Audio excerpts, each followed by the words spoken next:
Hey, long time no see. It's actually first time seeing you this year. Happy 2024. And I wish you a wonderful year ahead. May all your dreams come true. And for this video, I want to do a skincare routine. So let me show you my morning skincare routine. I start with powder cleansing. I do this twice in a week because I feel every day if I do it, it gets too much for my skin. So I wet this powder and massage this on my skin for 60 seconds. Then I rinse it off. With cleansing, it also has exfoliating benefits, and for the remaining days I use a cream cleanser. And next I use a thermal water because I have hard water hair, so I like to believe it helps me to minimize the effect of hard water.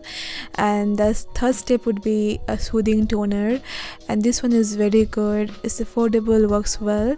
And this serum I'm loving, but I can't get it anymore because this is not there. This is out of stock and this is the last bottle I have, so yeah, kind of sad about it, but yeah, it works really well for this glowing skin thing.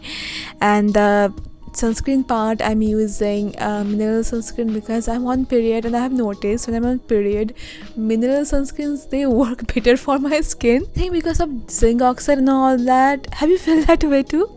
So for reapplication, I use this cusion, sunscreen cusion. I don't use it immediately after applying the mineral sunscreen. I take some time, I think after 2 hours. I'm just showing you here. I will apply it. And for lip routine, what I do first, I apply one lip stain, and after that I apply a lip balm with SPF. And yeah, that's all. It's winter and it's cold here, and I'm so happy to see you. It's so good to have you here. I hope you are doing well. And yeah, I hope you enjoyed my morning skincare routine. If you have any questions, let me know. That's all for now. I'm gonna see you very soon then. Bye bye. Take care.